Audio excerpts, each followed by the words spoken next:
All right. Hi, everybody. So nice to have you guys with us tonight. And anybody who watches this in the future, we're very grateful for your attendance. And there's a lot here on the story of Druva Maharaj. Fantastic story of intrigue, actually.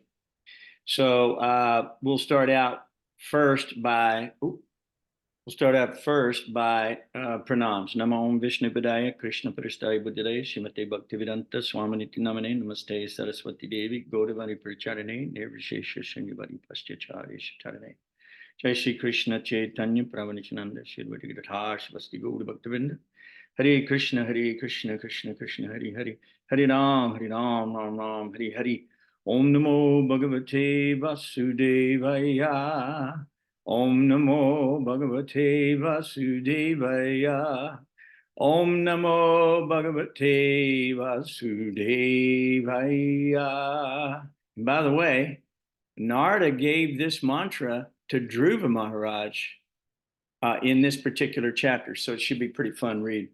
So this is chapter 8, Canto 4, Srimad Bhagavatam. Druva Maharaj leaves home for the forest, and I'll begin reading as usual. And then anybody else that wants to grab some, just sorry to interrupt. I'm sorry to interrupt. Where are we? Because I just downloaded the fourth canto. I'm in text 1. We're not there. Fourth canto, 8th chapter, text 1. I'm in fourth canto, text 1. No, you're in 8th chapter. I'm in chapter 1. Oh, yeah, wow. No, chapter 8. Okay, all right. Okay, well, I got to scroll through it and find it, so I'll catch up to you. All right. So text 1, the great sage Maitreya said, the 4 great Kumara sages headed by Sanaka, as well as Narada, Ribu, Hansa, Aruni, and Yati, all sons of Brahma, did not live at home, but became Urdhvareta, or Naishtika brahmacharis, unadulterated celibates. Another son of Lord Brahma was irreligion. Now listen to this. Whose wife's name was Falsity. From their combination were born 2 demons named Dumba, or bluffing, and Maya, or cheating. These 2 demons were taken by a demon named Nritti, who had no children. Maitreya told Vidura, O great soul, from Dumba and Maya were born greed and Nikriti, or cunning. From their combination came children named Krodha, anger, and Hingsa, envy. And from their combination were born Kali and his sister Durukti, harsh speech.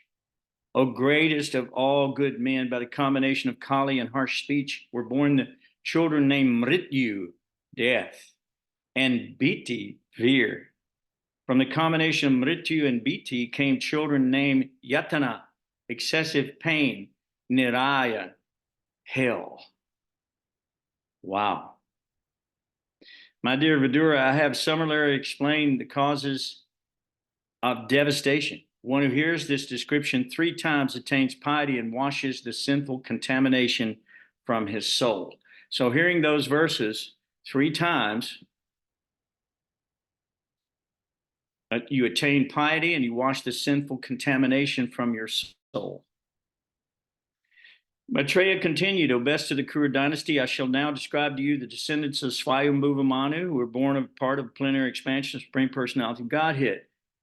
Swayambhuva Manu had 2 sons by his wife, Satarupa, and the names of the sons were Uttanapad and Priyavrata. Because both of them were descendants of a plenary expansion of Vasudeva, Supreme Personality of Godhead, they were very competent to rule the universe, to maintain and protect the citizens. King Uttanapad had 2 queens named Suniti and Suruchi. Suruchi was much more dear to the king.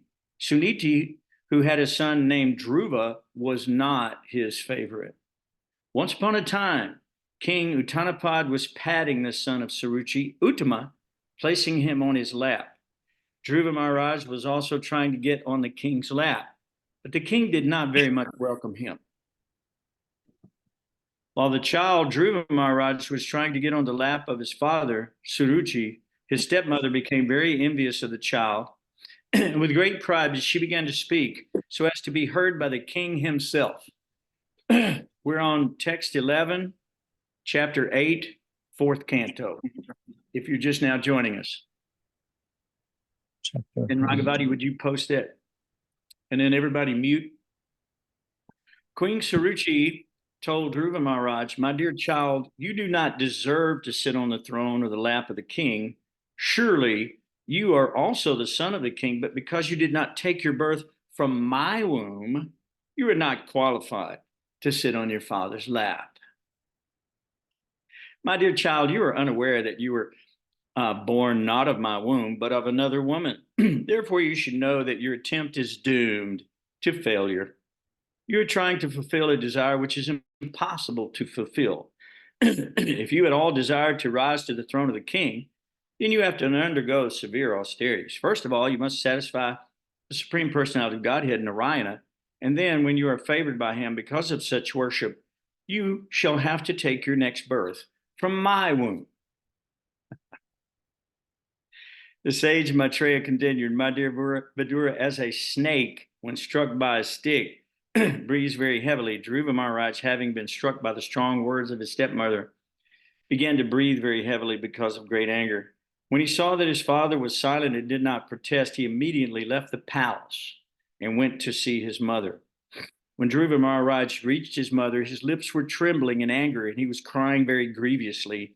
When Suniti immediately lifted her son into her lap, while the palace residents who had heard all the harsh words of Suruchi related everything in detail, thus Suniti also became greatly aggrieved. This incident was unbearable to Suniti's patience. She began to burn as if in a forest fire, and in her grief she became just like a burnt leaf and so lamented. As she remembered the words of her co-wife, her bright lotus-like face filled with tears, and thus she spoke. She also was breathing very heavily, and she did not know the factual remedy for the painful situation. Not finding any remedy, she said to her son, "My dear son, don't wish for anything inauspicious for others. Anyone who inflicts pains upon others suffers himself from that very pain." Suniti said, "My dear boy, whatever has been spoken by Suruchi is so, because the king, your father, does not consider me his wife or even his maidservants. He feels ashamed to accept me. Therefore, it is a fact that you have taken birth from the womb of an unfortunate woman, and by being fed from her breast, you have grown up. My dear boy, whatever has been spoken by Suruchi, your stepmother, although it is very harsh to hear, is factual. Therefore, if you desire at all to sit on the same throne as your stepbrother, Uttama, then give up your envious attitude and immediately try to execute the instructions of your stepmother. Without further delay, you must engage yourself in worshiping the lotus feet of the Supreme Personality of Godhead."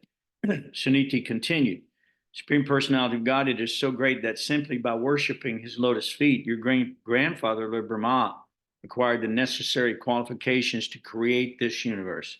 Although he is unborn and is the chief of all living creatures, he is situated in that exalted post because of the mercy of the Supreme Personality of Godhead, whom even great yogis worship by controlling the mind and regulating the life air, prana." Suniti informed her son, "Your grandfather Swayambhuva Manu executed great sacrifices with distribution of charity, and thereby with unflinching faith and devotion, he worshipped and satisfied the Supreme Personality of Godhead. By acting that way, he achieved the greatest success in material happiness, and afterwards achieved liberation, which is impossible to obtain by worshiping the demigods. My dear boy, you should also take shelter of the Supreme Personality of Godhead, who is very kind to his devotees. Persons seeking liberation from the cycle of birth and death always take shelter of the lotus feet of the Lord in devotional service. Becoming purified by executing your allotted occupation, just situate the Supreme Personality of Godhead in your heart, and without deviating for a moment, engage always in his service." So who would like to pick up at text 23? I can. Mm-hmm. Okay. Go for it. "My dear Druva, as far as I am concerned, I do not find anyone who can mitigate your distress." Man, I chased him off. He went away. Come back here. No, I had to get my That's notes. over. I'm joking. I'm joking. I'm joking. I'm joking. My dear You got Druva, as far as I'm concerned, I do not find anyone who can mitigate your distress but the Supreme Personality of Godhead, whose eyes are like lotus petals. Many demigods, such as Lord Brahma, seek the pleasure of the goddess of fortune. But the goddess of fortune herself, with the lotus flower in her hand, is always ready to render service to the Supreme Lord. The great sage Mahatma continued. The instruction of Druva Maharaj's mother Suniti was actually meant for fulfilling his desired objective. Therefore, after deliberate consideration and with intelligence and fixed determination, he left his father's house. The great sage Narada overheard the news, and understanding all activities of Dhruva Maharaj, he was struck with wonder. He approached Dhruva, and touching the boy's head with his all virtuous hand, he spoke as follows. How wonderful are the powerful Kshatriyas. They cannot tolerate even a slight infringement upon their prestige. Just imagine, this boy is only a small child, yet harsh words from his stepmother proved unbearable to him. The great sage Narada told Druva, my dear boy, you're only a little boy whose attachment is to sports and other frivolities. Why are you so affected by words insulting your honor? My dear Druva, you feel your sense of honor has been insulted. You still have no cause for dissatisfaction. This kind of dissatisfaction is another feature of the illusionary energy. Every living entity is controlled by its previous actions. Therefore, there are different light for enjoyment and suffering. Yes. The process of the Supreme Personality of Godhead is a wonderful one. One who is intelligent should accept that process and be satisfied with whatever comes, favorable or unfavorable, by Supreme Will. Now you have decided to undertake this mystic process of meditation under the instruction of your mother, just to achieve the mercy of the Lord. But in my opinion, such austerity is not possible for any ordinary man. It's very difficult to satisfy the Supreme Personality of Godhead. Narada Muni continued, after trying this process for many, many births and remaining unattached to material contamination, placing themselves continually in trance and executing many types of austerities, many mystic yogis were unable to find the end of the path of God realization. For this reason, my dear boy, you should not endeavor for this. You will not be successful. It is better that you go home. When you are grown up, by the mercy of the Lord, you will get a chance for these mystic performances. At that time, you may execute this function. One should try to keep himself satisfied in any condition of life, whether distress or happiness, which is offered by the Supreme Will. A person who endures in this way is able to cross the darkness of nations very easily. Every man should act like this. When he meets a person more qualified than himself, he should be very pleased. When he meets someone less qualified than himself, he should be compassionate towards him. And when he meets someone equal to himself, he should make friendship with him. In this way, one is never affected by the threefold miseries of this material world. And that's the very steps. Guru Maharaj said, my dear Lord Naradaji, Naradaji. for a person whose heart is Naradaji, for a person whose heart is disturbed by material conditions of happiness and distress, whatever you have so kindly explained for attainment of peace of mind is certainly a very good instruction. But as far as I'm concerned, I am covered by ignorance, and this kind of philosophy does not touch my heart. Shall I stop there? You could read, say, 4 more if you like, and take a full 20. Yeah. Let's go. My dear Lord, I am very impotent for not accepting your instructions, but this is not my fault. It is due to having been born in a Satriya family. My stepmother, Saruchi, has pierced my heart with her harsh words. Therefore, her valuable instruction does not stand in my heart. O learned Brahman, I want to offer my position more exalted than any yet achieved within the 3 worlds by anyone, even by my father and grandfather. If you will oblige, kindly advise me of an honest path to follow by which I can achieve the goal of my life. My dear Lord, you are a worthy son. My dear Lord, you are a worthy son of Lord Brahma, and you travel, playing on your musical instrument, the veena, for the welfare of the entire universe. You are like the sun. which rotates the universe for the benefit of all living beings. The sage Mahesh continued. The great personality of Narada Muni, upon hearing the words of Dhruva Maharaj, became very compassionate toward him.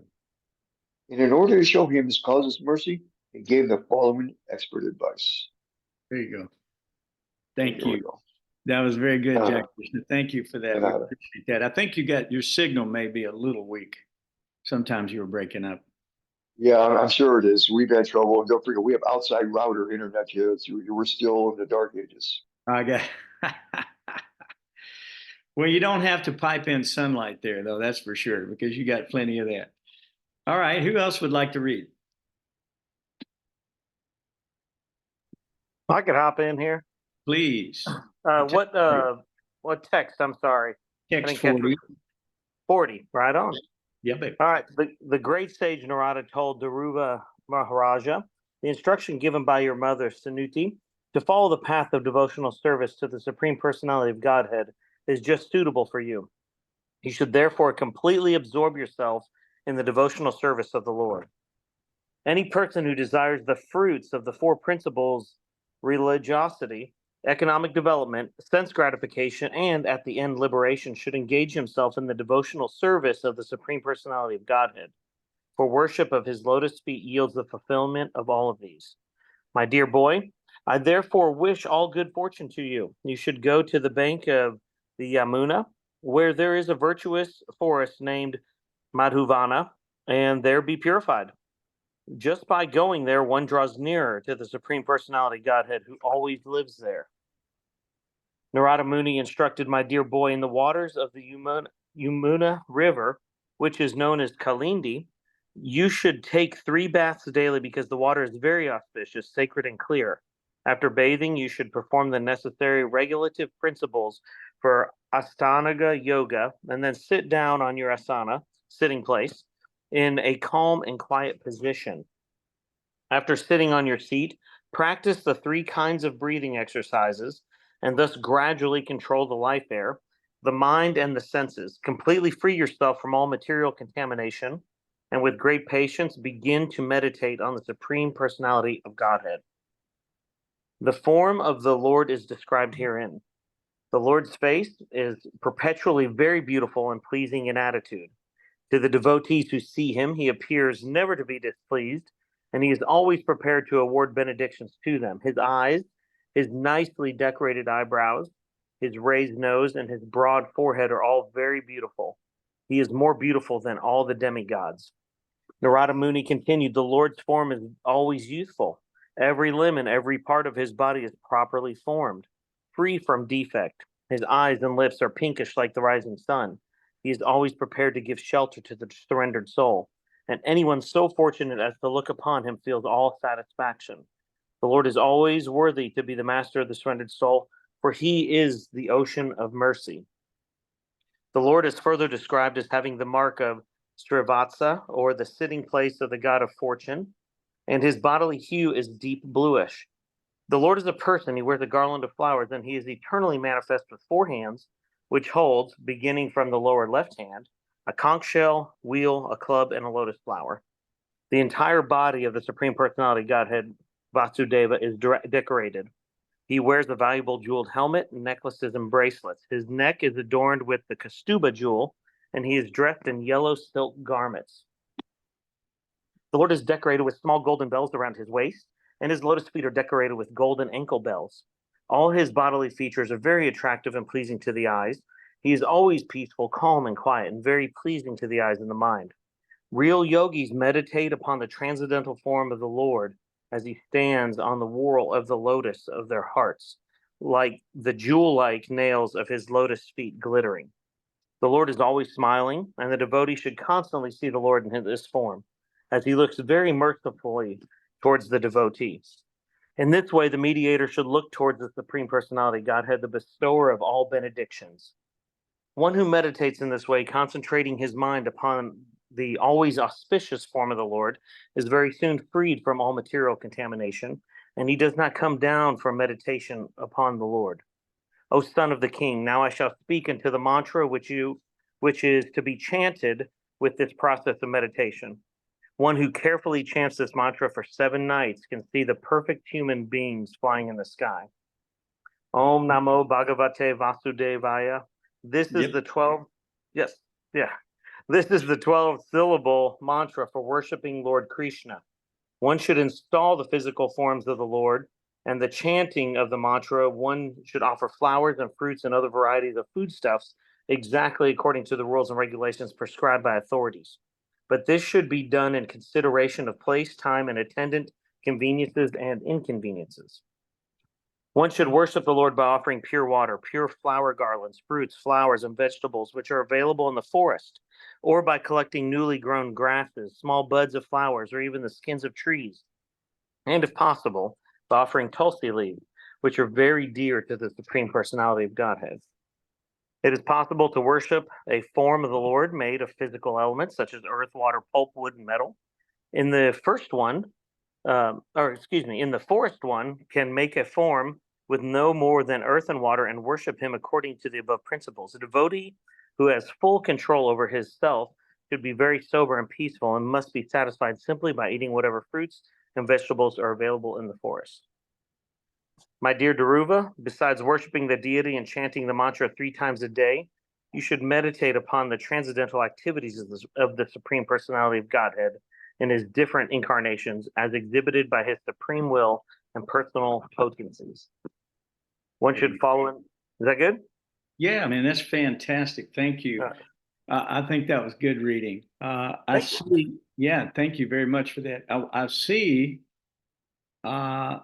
our dear friend over here who might like to read a little bit. Are you with us? Or you can read? Yes, I am. I'm just replying. Eunice and Rama are on. And just to confirm, I'm wondering if they might like to read also. Yeah, we're on Sure. Canto 4. Sorry, I missed the beginning. Which chapter are we on? Chapter 8, Canto 4. Chapter 8. Canto 4, and now we are on text 58 in that chapter. So Okay. if you guys want to split that up between you and Rangavati, that would be great. I think there's another 24 verses, so grab a few. So I'll do about 10 and then Yeah. yeah, he can She'll do 10 and then you grab the last ones. Yeah. Okay, very good. So 58. Yep. One should follow in the footsteps of previous devotees regarding how to worship the Supreme Lord with the prescribed paraphernalia. Or one should offer worship within the heart by reciting the mantra to the personality of Godhead, who is non-different from the mantra. Anyone who thus engages in the devotional service of the Lord seriously and sincerely with his mind, words, and body, and who is fixed in the activities, the prescribed devotional methods, is blessed by the Lord according to his desire. If a devotee desires material religiosity, economic development, sense gratification, or liberation from the material world, he is awarded these results. If one is very serious about liberation, he must stick to the process of transcendental loving service, engaging 24 hours a day in the highest stage of ecstasy, and he must certainly be aloof from all activities of sense gratification. When Druva Maharaj, the son of the king, was thus advised by the great sage Narada, he circumambulated Narada, his spiritual master, and offered him respectful obeisances. Then he started for Madhuvan, which is always imprinted with the lotus feet of Lord Krishna, which is therefore especially auspicious. After Druva entered Madhuvan forest to execute devotional service, the great sage Narada thought it wise to go to the king to see how he was faring within the palace. When Narada Muni approached the king, the The king received him properly, offering him due obeisances. After being seated comfortably, Narada began to speak. The great sage Narada inquired, "My dear king, your face appears to be withered up, and you look like you have been thinking of something for a very long time. Why is that? Have you been hampered in following your path of religious rites, economic development, and sense gratification?" The king replied, "O best of the Brahmanas, I am very much addicted to my wife, and I am so fallen that I have abandoned all merciful behavior, even to my son, who is only 5 years old. I have banished him and his mother, even though he is a great soul and a great devotee. My dear Brahmana, the face of my son was just like a lotus flower. I am thinking of his precarious condition. He is unprotected and he might be very hungry. He might have lain down somewhere in the forest, and the wolves might have attacked him to eat his body. Alas, just see how I was conquered by my wife. Just imagine my cruelty. Out of love and affection, the boy was trying to get up on my lap, but I did not receive him, nor did I even pat him for a moment. Just imagine how hard-hearted I am." The great sage Narada replied, "My dear king, please do not be aggrieved about your son. He is well protected by the Supreme Personality of Godhead. Although you have no factual information of his influence, his reputation is already spread all over the world. My dear king, your son is very competent. He will perform activities which should be impossible even for great kings and sages. Very soon he will complete his task and come back home. You should know that he will also spread your reputation all over the world." Excellent. Thank you, Rangavati. Rakesh, you wanna do a little reading for us now? Sure. Thank you. So text 70. The great Maitreya continued. The king, Uttanapad, after being advised by Narada Muni, practically gave up all duties in relation with his kingdom, which was very vast and wide, opulent, like the goddess of fortune, and he simply began to think of his son Druva. Elsewhere, Druva Maharaj, having arrived at Madhuvan, took his bath in the river Yamuna and observed fasting in the night with great care and attention. After that, as advised by the great sage Narada, he engaged himself in worshipping the Supreme Personality of Godhead. For the first month, Druva Maharaj ate only fruits and berries on every third day, only to keep his body and soul together. And in this way, he progressed in his worship of the Supreme Personality of Godhead. In the second month, Druva Maharaj ate only every 6 days, and for his eatables, he took dry grass and leaves. Thus he continued his worship. In the third month, he drank water only every 9 days. Thus he remained completely in trance and worshipped the Supreme Personality of Godhead, who is adored by selected verses.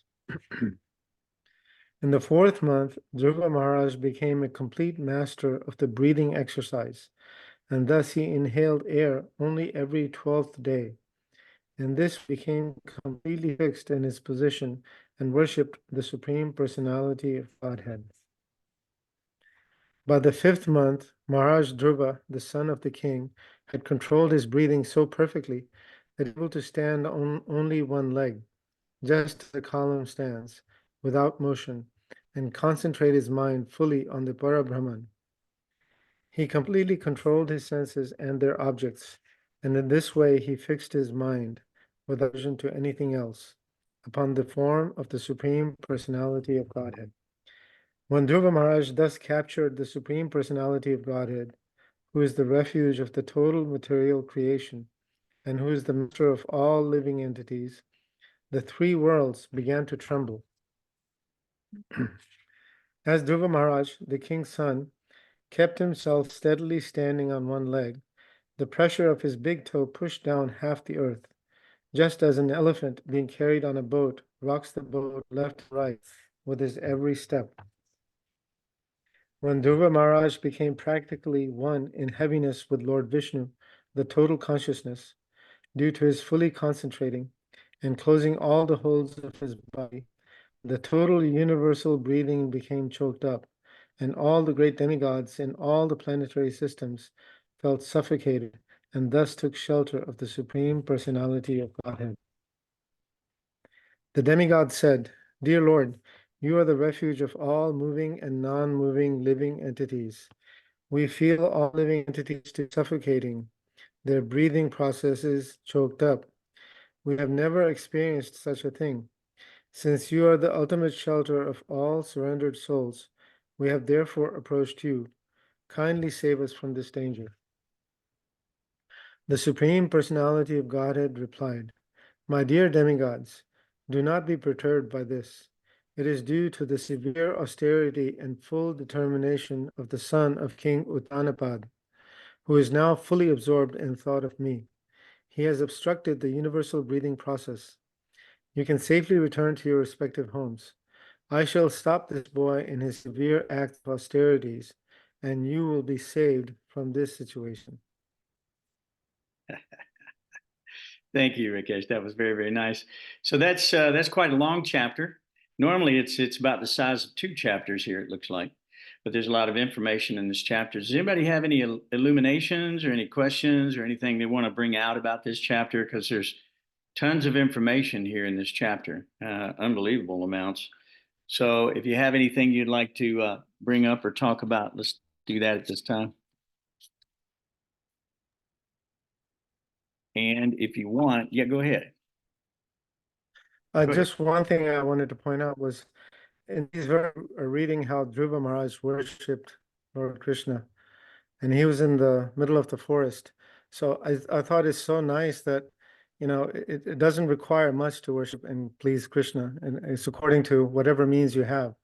Just like some of the Goswamis, they would just offer one dry chapati or something, whatever they had, with love, and that love is what made the offering so potent. So Krishna is very merciful. That whatever means you have, you can worship Krishna according to whatever situation you're in. Absolutely. And there's no hard and fast rule for chanting the holy names. We know that too. Nam Namakari Bahuda Nija Sarva Shaktis. We know these things are there for us because they're really for our convenience. Krishna consciousness has to be integrated into every life. It doesn't matter how poor you are, how rich you are. It's like you're saying, Rakesh, you can use whatever you've been given, and that you accept as your relationship with God. It says that in an earlier verse. We'll get to that again when we do this recap. But in an earlier verse, it said that the processes of the Lord are perfect. And so our relationship with God is now. It's happening as we speak. God has never left us. It's not like he's somewhere billions of miles away and we're here stuck in this place. He's in our heart right now. He's also in this Shastra. He's in his remembrance, and he's in his holy names. He's in his prasadam, food that's offered to the Lord. He's in the acts of the devotee who offers his acts and sacrifice. Yajyartat karmanonyacha lokoyam karma bandhana. That, Krishna says, when a person acts for the sake of the Lord, there is no karma. Everything is burned up in the fire of sacrifice. And so therefore one is completely alleviated from having retribution and is liberated. So in one of the verses we were reading earlier, it explained that no matter what you want, if you want sense gratification, if you want economic development, if you want religiosity, or even if you want liberation, you should go to the Lord for these things. All of these things come from God. Everyone is following my path in all respects, Krishna says in Bhagavad Gita. So, yeah, that's a very good point, Rakesh. Thank you very, very much for that. It doesn't take much, just patram pushpam phalam toyam yo me bhaktya prayachati. So what you were saying is it takes love, bhaktya. So that bhaktya is what Krishna tastes. And he leaves the rest on the plate for us as his mercy, as his prasad. So a little water, a little fruit, a little leaf, a little flower, Doesn't take much. It's everywhere. And it says here, as it talks about Druva Maharaj, how in month 1 he only took fruits and berries as he's doing the Ashtanga yoga process. Now, keep in mind, Bhagavad Gita covers 4 basic types of yoga, right? Ashtanga yoga, which is the system that was used back in Satya Yuga, which is not our system today. And then Ashtanga yoga, karma yoga. Karma yoga, that means right action, so you don't have karma coming. And then Jnana yoga or Sankhya yoga, seeing God in everything and developing wisdom through this knowledge of the Shastra. And from that wisdom, from knowing God, then comes love, bhakti yoga. So this whole system is designed to elevate one gradually through these various processes that the Lord has created for us, so that we can become completely self-realized. We can become completely God-realized. And in that way, we can taste nectar even in this life, Prabhupada says. It allows us to taste nectar for which we are always anxious. We're like little honeybees. We want the nectar. And so it says the devotees are expert at licking up the honey at the feet of the Lord, at his lotus feet. So we're like little buzzing bees, and we're over there just licking the honey of all these pastimes that the Lord has created. These pastimes are there for our realization. God comes again and again and again. This is just another example. He's going to come to Druva here in just a little bit, because Druva is so determined that he actually goes and follows this counsel that was given to him by both Saruchi and Suniti. They both told him to go to the forest. And then Narada comes and tries to talk him out of it. Narada said, this is not for a little boy like you. Go home, grow up. And when you get to be a big man, come back and you can do these processes. Most people do Ashtanga yoga and never make it back. They never come to the end of the conclusion of yoga, right? But Krishna says that this is the end of all knowledge and of all seeking after knowledge in Bhagavad Gita. So we've come to the final conclusion, which is to surrender to the Lord in full, abandon all other philosophy, other nonsense, other so-called processes, and just dedicate our lives back to the source or the creator of our lives. So Druva Maharaj, by the 5th month, it says that he controlled his breathing so perfectly that he was able to just stand on one leg like a column without any motion and concentrate his mind fully on the Para Brahman. So when I hear that, it reminds me of the verse that Arjuna says in 10, 12, and 13, where he says, Arjuna vacha param brahma param dhamma pavitram paramam bhavan. Purusham shashvatam divyam adi devam ajam vibhum. And what that actually translates to is Arjuna said. So this is what Dhruva's meditating on. Arjuna's meditating on the same thing. He says, you are the supreme Brahman, Para Brahman. You're the ultimate. You're the supreme abode for everyone. You're the purifier. You're the absolute truth. You're the eternal divine person. You are the primeval Lord, God of all, transcendental and original. And you are unborn and all pervading. All the great sages such as Narada, which is speaking this to Druva, Asita, Devala, and Vyas, proclaim this of you, and now you yourself are declaring it to me. Krishna is saying that to Arjuna. And so this is the meditation that Druva perfected his life with and was able to call God to him. So if we go all the way back, this is interesting chapters, ton of stuff in here. And if does anybody want to interject, just interject anytime. If you got any questions, this is not formal. We're just having a fun time. I have a question. Yeah, go for it. Forgive my naivety, but why so much austerities by Dhruva Maharaj? I mean, what was he trying to achieve? Okay, that's excellent. That's but if very... he's back to God, I mean, then what chance do I have if he has to go through all this austerity to return to Krishna Loka? Excellent. I mean, what was the purpose? Okay, let's go back to the beginning of this chapter and it'll explain it to you. So basically what happened was, the story goes, Dhruva Maharaj was the son of Suniti from the same king, Uttanapad. But he had another wife called Saruchi. And Saruchi had a son named Uttama. And Uttama was playing on Uttanapad's lap. And Saruchi, his mother, was watching this with great joy. And Druva, the son of Suniti, another wife of the king, was trying to get on the lap also, right? But she came back with some very, very harsh words. It was very, very, it was terrible. And ultimately, before I tell you the harsh words that she said, let me read this to you because this is very important.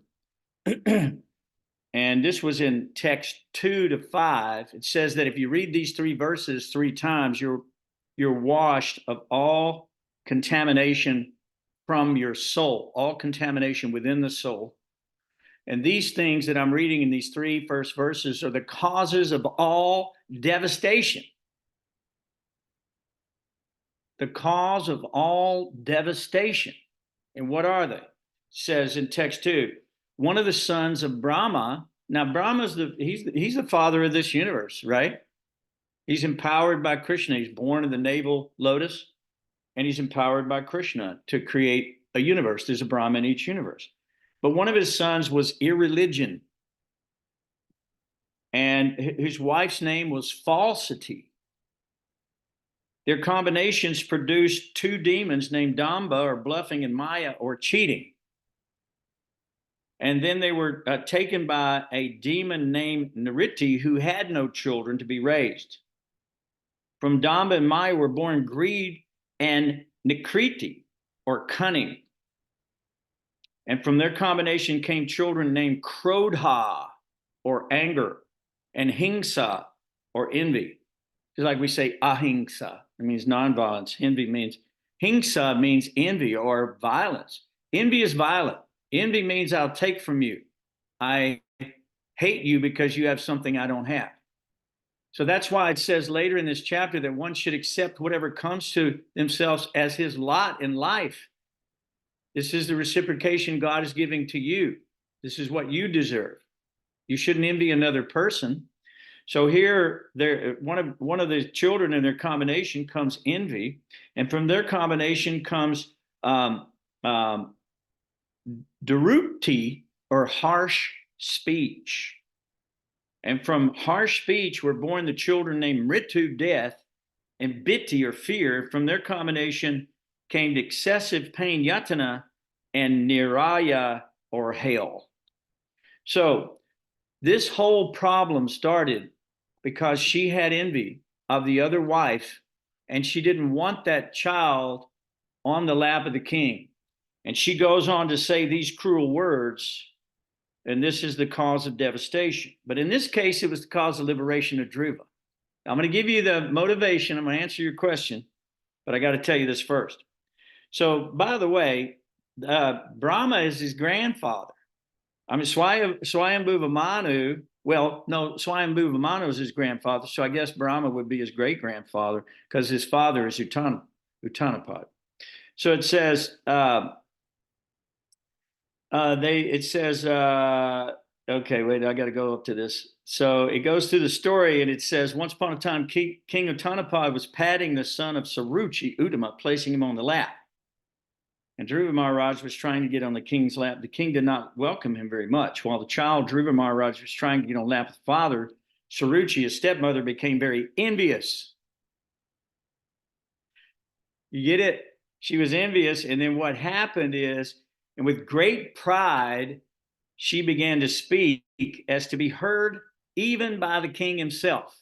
And she told Druva, she said, my dear child, you do not deserve to sit on the lap of your father on the throne, on the lap of the king. Surely you're also his son, but because you did not take birth from my womb, you are not qualified to sit on your father's lap. My dear child, you were unaware that you were not born out of my womb, but of another woman. Therefore, you should know that your attempt is doomed to failure, because you are trying to fulfill a desire which is impossible to fulfill. If you at all desire to rise to the throne of king, you have to undergo severe austerities. First of all, you must satisfy the Supreme Lord, Narayan. And then when you're favored by him because of such worship, you shall have to take your next birth from my womb. You see? So this, him being a Kshatriya boy, born of a king, he couldn't handle it. He couldn't take it. It made him very, very angry. So just like, like you hit with a snake with a stick, it's going to get angry. He became breathing very heavily because of great anger. And he saw that his father didn't protest. And that just hurt him so much. So he left the palace, went to his mom. What happened? His lips were trembling when he got there. He was in anger. The mother also felt the same aggrievement because he heard what they had said in the assembly. And she began to burn as if in a forest fire. And it says that her lotus-like face filled with tears, and thus she spoke. And rather than read all of it to you again, what it basically says is that she couldn't really figure out another answer other than to say that your father is ashamed of me. He doesn't really even accept me as his wife or his maidservant. He said, therefore, you have taken birth from an unfortunate womb. And I've fed you and grown you up. But what your stepmother, Saruchi, said is true. It's factual. Therefore, if you ever desire to sit on the throne as your stepbrother, you have to give up your envious attitude and immediately try to execute the instructions of your stepmother. Without further delay, you should go and meditate on the Lord. So this is how this whole chapter started. So his motivation is that he was very angry. He was very angry, right? And by the way, this is a different yuga. We're talking about probably Satya Yuga here. Who knows? Maybe millions of Satya Yugas ago. We don't know. But we know that it was in the age of Ashtanga Yoga, which is Satya Yuga, right? Because you got to go sit on the cushy grass and meditate for, so long. And today we're in Kali Yuga. It's totally different. Our method of perfection comes from chanting the holy name of the Lord, offering our food, offering our activities, seeing the beautiful deity of the Lord, and offering services to the Lord and to the spiritual master like that. So at this time, though, they were required to go and to the forest and meditate for long periods of time. Does that answer your question primarily, or is there some other part that I missed to that? No, I mean, actually, your last sentence summarized it perfectly. And I'm amazed by your knowledge of Shastra and Scripture, brother. But yeah, Oh, your well. last sentence about the yuga we're in made it more clear. Yeah. So in each yuga, there's a different form of worship. Like, for example, in Satya Yuga, we're very close to God. And so this process takes thousands of years, Ashtanga Yoga, in meditation, yama, niyama, pratyahara, pranayama, dhyana, dharana, and samadhi, and all that stuff. It takes a long time to go through those processes. And she says, or Narada says, and most people are not even successful with that. And they fall back down. It's a very difficult process. Krishna says that in Bhagavad Gita also. He says, it is very troublesome. He said, why go through all this trouble and still may not have success? Better to go ahead and follow the path of devotion, which is a natural function for the soul. Sanatana Dharma means the function of the soul eternally, and that is love of God, a love of one another, and love of God's creation and everything that he's given to us here. So she explains to him, oh, by the way, we're talking about in different yugas. So in some yugas, it's great sacrifices. They have these Rajasuya sacrifices, Ashwamedha sacrifices, all these sacrifices they do, big fire yajnas, big preparations, a lot of wealth, a lot of stuff, and it's distributed to the population. And then elaborate temple worship. And in this age, it's Harinama, Harinama, Harinama eva kevalam kalo nasteva nasteva nasteva gatirantya taha. It means that we're to chant the holy names of the Lord. And there's no hard and fast rules. Nam namakari bahada nita sarva shakti tatarpada mita smaranena kala. There's no really hard, fast rules for you doing that. You can chant the holy name of the Lord anywhere, anytime. There's no actual cost. So the Yuga Dharma now has changed. So, but what she is saying to him, he needs to go pursue the Dharma for the age. which was the Ashtanga yoga system. So if you can follow that, then you understand that Suniti gives her son excellent advice and tells him to go ahead and go to the forest. Could you imagine a mother telling a little 5-year-old boy that he has to pursue God this way? That's amazing. I don't know how that's possible, but because he was so scorned by Suruchi and the mother, the other wife of Uttanapad, the king, he had to pursue his Kshatriya dharma. You know, it was born into him. He had this, you know, his pride. He couldn't take it. So when Narada, of course, he hears everything, you know. Narada's an incarnation of God. We've all gone over that earlier. And so when Narada heard about this extraordinary boy, Druva, leaving his home at 5 years old to go to the forest and meditate, he was blown away. He was blown away. So what did he do? He came to visit Druva. And so he appeared before Druva and he touched his head of, it's called his all virtuous hand. Touched the head of little boy Druva, just Shaktified him. And in a very affectionate way, he gave him some advice. But before he did, what did he do? He glorified the Kshatriyas. He said, just see that the spirit of the Kshatriya is like undaunting, that their chivalry and their nobility and their pride and their honesty and their determination and all these things that the arms of the body of society is Kshatriya, administrative warrior. He's glorifying him about it. So then he goes on and he says that he said, but you're just a little boy, so why don't you go home and grow up, come back and try again? You know, you're going to be a failure. Narada Muni is telling him, you're going to be a failure. That's pretty intense. He's already just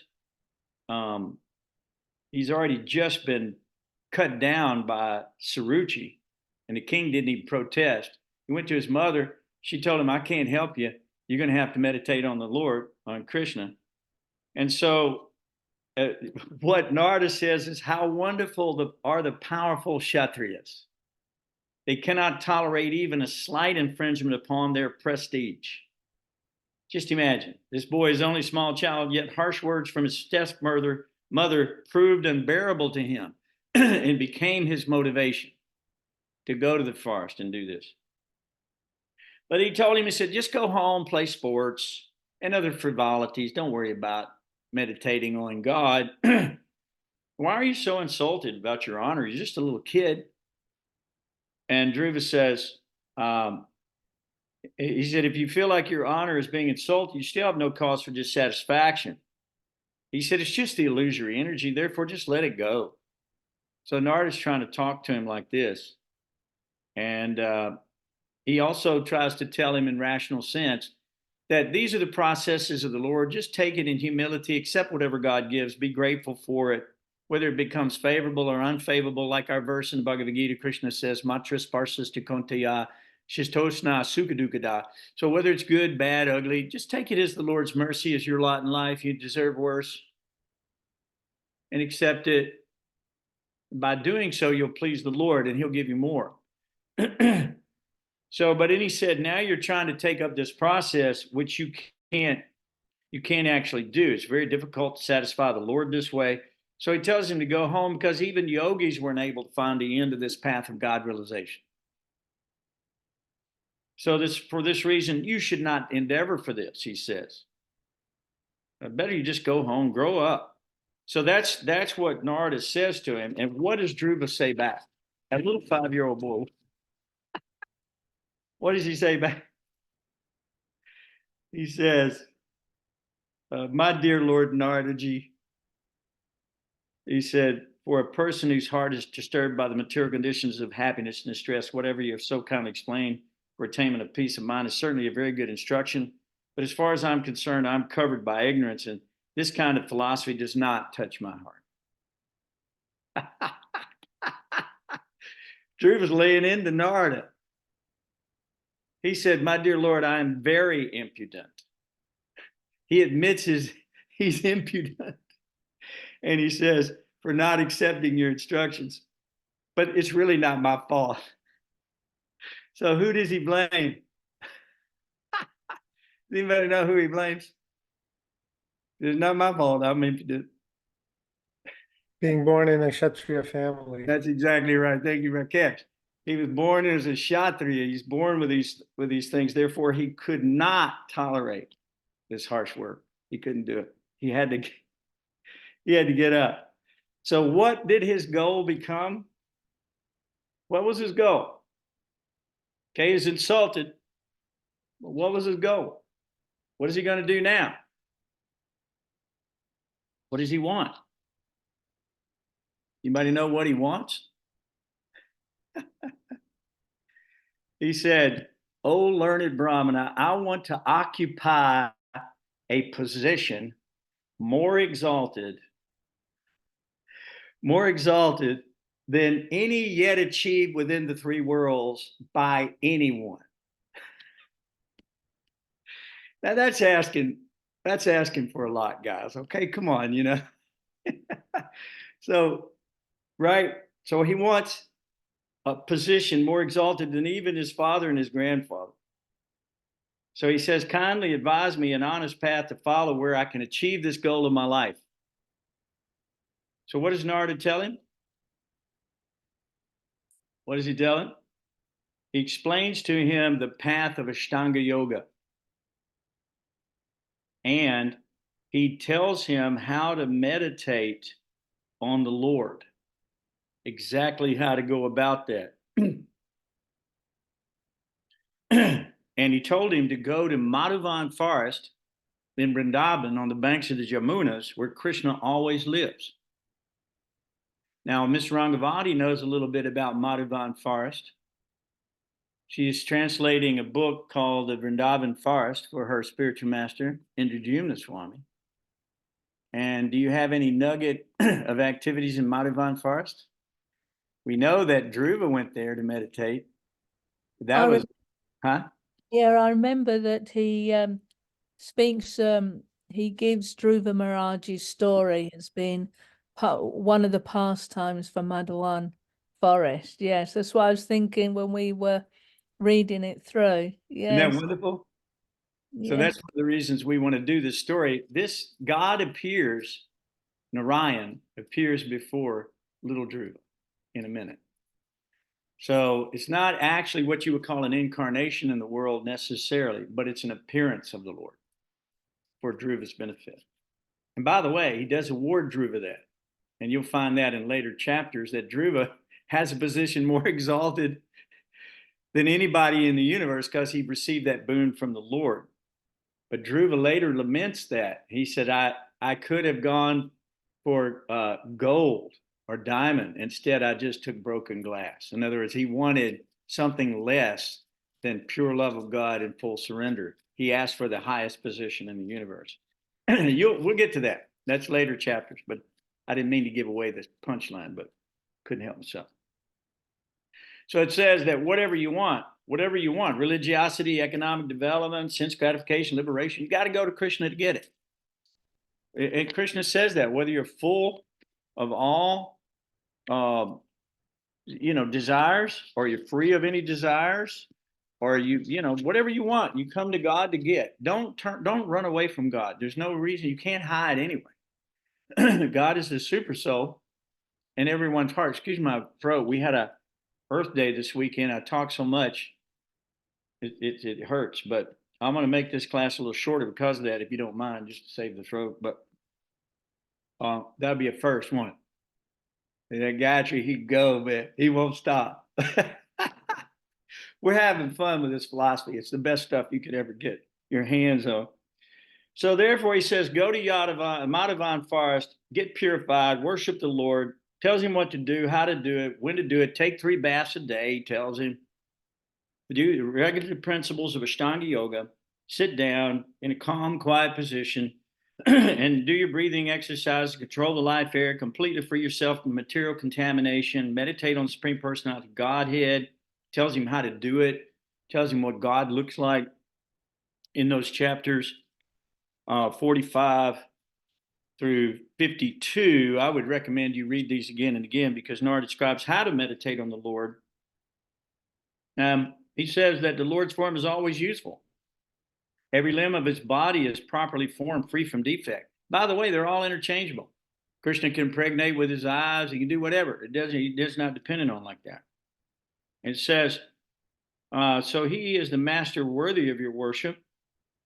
And he talks about his jeweled helmets, bracelets, neck adorned, kastuba jeweled, yellow silk garments. We've heard this over and over and again in the other chapters as well. And his beautiful smiling face and his smile and sidelong glances of benediction to his devotees. We've heard these stories. They affect us in our heart. We can see the Lord in this mood. That his waist is filled with lots of little bells. So his girdle has got all these tinkling bells. And so does his ankles. Could you imagine that? So the Lord's walking around, you can hear these amazing features, the golden ankle bells and everything. Very pleasing, very peaceful, calm, pleasing to the eyes. And so it says that the devotee should constantly worship the Lord in this way. And Krishna says the same thing in 1154. He says, Bhaktya tvananya sakya aham evam vidorjana gyantum drastum chitadvena pravestum cha parantapa. Only by undivided devotional service in this way can I be understood as I am. Krishna explains that. And he said, I'll be standing before you. And he did come and stand before Druva. And this is going to be in the next chapter where he talks about this way. But Narada says anyone who meditates in this way is very soon freed from all material contamination. And he does not come back down from his meditation on the Lord. Pretty powerful. Does not come back down. So he even told him, he said, take this mantra, Om Namo Bhagavate Vasudevaya, Om Namo Bhagavate Vasudevaya, Om Namo Bhagavate Vasudevaya, 12-syllable mantra, and meditate on this mantra for worshiping Lord Krishna. So while he's doing his meditations, he's chanting the mantra. And then offer flowers and fruits and whatever. And accept all conveniences and inconveniences. Don't be worried about it. And give the Lord Tulsi leaves, because the Lord likes that. So he tells him how to do all this, which I think is pretty cool. And then meditate on the transcendental activities of the Lord in his various incarnations. Well, what are we doing here? We're meditating on the Lord in his various incarnations. We're bringing this information out of the book, and we're trying to hear it. We're trying to imbibe it in our hearts and souls. We're trying to realize God so that we can learn to love God. Because if you love God, you'll be transferred to God. Whatever you love, you're coming back for, guys. You can search your heart and find out what is your dearmost object of affection. Okay, see you later, Jeremiah. He already gone, but he's so great to come and do that with us. So, so it describes, what paraphernalia and how to recite the mantras and all that stuff.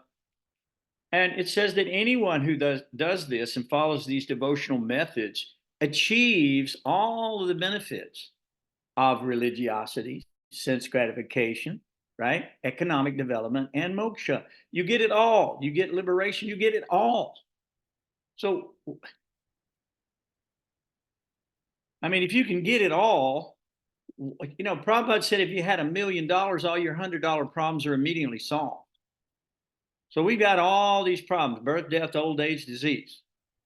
All of these problems are solved by a devotee who meditates on the Lord's activities in his various incarnations. And whatever the devotee wants, he is awarded. So you have to be very careful. When you become dear to Krishna, he'll give you anything. So be careful what you want. Don't do anything that's not good for you. So after he was instructed by Narada in this way, what did Narada do? He circumambulated Narada, showed his respects, and then he left for the forest. Follow the instructions of both Saruchi, who was an envious woman, and Suniti, who was the most blessed-hearted person on earth. And so what happens is after Narada left, where did Narada go? Anybody got an answer to that? What? Where'd he go? To the palace. Yep. And what did he speak with the king? Right. So he went to the palace to talk to the king. And what was the king involved in? He was lamenting, he was grieving, he was suffering. He was very unhappy because he felt like he had done his son wrong. And he's worried that the son may be eaten by animals in the forest. And, you know, he was just in a terrible state of anxiety when Narada got there. And he said, the king said, I was so addicted to my wife, and I'm so abandoned that and so unmerciful that my behavior, even to my son, is only 5 years old, is that I banished him and his mother, though he's a great soul and a great devotee. So the king was really lamenting. He said he might be unprotected, might be very hungry. He may have laid down in the forest, and wolves might have eaten his body. He was so concerned. And he said the little boy was simply trying to get up on my lap, and I completely ignored him. I didn't even pat him. You know how a father pats the son? That's the best feeling in the world. If you're the son and you crawl up on the father and the father pats your head, buddy, that's heaven. You know you're protected. He wouldn't even do that. So he said he wouldn't even pat him, not even for a moment. He said, imagine just how hard-hearted I am to have done this to him. So what does Narada do? He said, don't worry. He says, your son is very competent. Very soon, your fame will be spread all over the world for having this boy. And his fame is already being spread all over the world. Druva Maharaj was so powerful in his austerities. What happened? What happened? What happened? Does anybody know? He actually strangled the universe and suffocated it with his austerity. His big toe pressed down the whole earth. Because he's standing on one foot. He became as heavy as Vishnu. He got the weight of Vishnu and pressed the earth down. So what happened? The demigods, they do what they normally do. Where do they go? Where do the demigods go? I know you're going to say it, Rakesh. Where did they go? Where do they go? Rakesh, you want to say? They go to Lord Vishnu through Lord Brahma. Thank you so much. Very, very good. And they do the Purusha Shukta prayers, right? And then Brahma receives telepathic message, he gives it out to them. And what was the message? After they went there and explained their problem, what was the the message they got back from the Lord? He said, the Lord says, my dear demigods, do not be perturbed by this. Krishna's always having to do this. He said, because of his very austerity and his meditation, complete absorption in me, he's obstructed the universal breathing. See, Hiranyakashipu did this too, right? We can go back in some of these stories. We can find out this happened quite a few times. So he said, don't worry about it. You can safely return to your homes. I'm going to take care of it. So this is what Krishna does. This is what Vishnu does. He said, don't worry. No worries. I'll take care of it. And I'll save you again. So he's constantly saving the demigods, right? Because they get proud of their power and they forget Krishna a little bit. So he comes and straightens them out. If you read the Krishna book, you'll see lots of stories where, the demigods tried to steal all the cowherd boys, and Krishna manifested himself as all the cowherd boys and just blew Brahma's mind. You know what I mean? So he says, don't worry, I'll stop this boy in his severe austerities. So we're getting ready to find out in the next chapter how he goes about stopping Druva, which is very, very wonderful. But the one thing I want you to know, this process of month 1, eating fruits and berries, month 2, only dry grass, month 3, only water every 9 days, month 4, only air every 12 days, and month 5, stood on one leg, his mind completely absorbed in the universe. This is how the power was given. He got the austerity, and he got the mercy of the Lord. The Lord appeared before him. So if we go to the chapter in Bhagavad Gita, chapter 6, called Jnana Yoga, which is meditation on the Lord. So it even says here, just like Narada told Druva, he said, for one who's a neophyte in the eightfold yoga system, or Ashtanga yoga, he said it's very difficult to do this. And so he goes on, he says, but one has to conquer the mind. So conquering the mind means to quiet the mind, to fix it on the mantra, Om Namo Bhagavate Vasudevaya, Om Namo Bhagavate. That's what the mantra he had, Druva had. We have Hare Krishna, Hare Krishna, Krishna Krishna, Hare Hare, Hare Ram, Ram Ram, Hare Hare. So when one can quiet the mind, he becomes completely indifferent to happiness, distress, heat, cold, honor, dishonor. He doesn't care. He doesn't see in the world anything that's more valuable than the other thing. He sees the dog eater, the sage, all as equal. And so he says he regards honest well-wishers and affectionate benefactors, the neutral mediators, the envious friends and enemies, and pious and sinners, all with an equal mind. What did Jesus do? Think about it. He studied in Jagannath Puri, and he had imbibed this mood that you find in text 9 in chapter 6 of the Bhagavad Gita. He's considered to be the most advanced when he regards everybody, whether they're sinners, saints, friends, enemies, pious, he doesn't care. He sees them all with an equal mind. And he engages his body completely and his mind in the service of the Supreme. And so it goes on to say in this chapter that one should practice yoga. He should go to a secluded place, lay kusha grass on the ground, deer skin, all of this stuff. This is what Druva was going through. That's in text or chapter 6 in the first 15 verses of that chapter. And I would recommend, if you get a chance, to reread that, because that will help you out. But the bottom line is this. Krishna says, Yeyata mang prapadyante tangstataiva bhajamyaham mama vart manuvartante manusya partasarvishaha. And as you surrender to Krishna, he rewards you accordingly. Everybody is following Krishna's path in all respects. So when we see people in the world and we think, wow, this doesn't seem right. No, it's right. Everything is right. Don't think Krishna, he's got it together, I promise you. It's going on exactly as planned. And we can't sit here and worry ourselves about all that. Our goal is to give Krishna to those who are willing to receive it.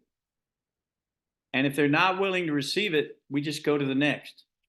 So, and that's our job. And by doing that, we ourselves achieve our own liberation and happiness in service to the Lord. So that is pretty much what I got for you guys tonight. Great chapter, man. Don't you think? Isn't this great, Druva? I love it. Rakesh, nice to have you with us too, man. Very nice. I hadn't seen you in a couple of days. I see your mom and dad a lot. I said, you got to get Rakesh and bring him. We need him reading. They're good readers, man. Both of them do a really good job. So thank you for that. All right. So guys, that's all I got. Is there anything? I see 3 things here. There's some kind of message. I don't know. Rangavati, you take care of it. But I'm going to end the class if that's okay with you guys. Oh, he's coming back on. He accidentally clicked off. There you are. So, are there any more questions or comments you want to make before we end the class tonight? I was thinking, as Narada Muni was giving those instructions to Druva Maharaj, some of them were the same as Kapila gave his mother Devahuti, wasn't it? I remember the bathing 3 times, but also she had to concentrate on worshipping the Supreme Personality of Godhead. And I've forgotten the other ones he told her to do.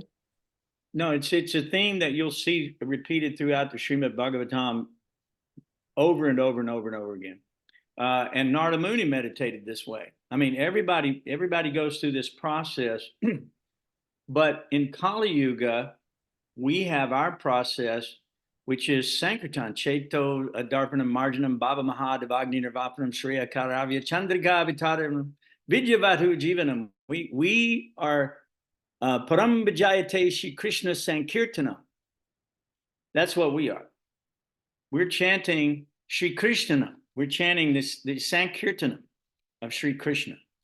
So, and by doing that, we become perfected. That's our Yuga Dharma. And so we follow along with that. But it's nice to hear these stories of great souls who were liberated following their own path at that particular time. And if you hear in this chapter, talks about following your allotted occupational duty. That's why it puts it, allotted occupational duty. Stay inside your allotted occupational duty, follow it, accept whatever comes, good or bad, be thankful to the Lord, and you'll get the grace of the Lord by offering everything back to the Lord in sacrifice. I promise he'll leave some for you. So that's all I got tonight, guys. Thank you so much. And next week, though, we're going to get an appearance from the good Lord. So God is coming to a theater near you. So be here Monday night, same time, same station, and we'll see God together. Hare Krishna, Krishna Krishna, Hare Hare, Hare Ram, Ram Ram, Hare Hare. Thank you so much for being with us. I'll end the class tonight. Hare Bol.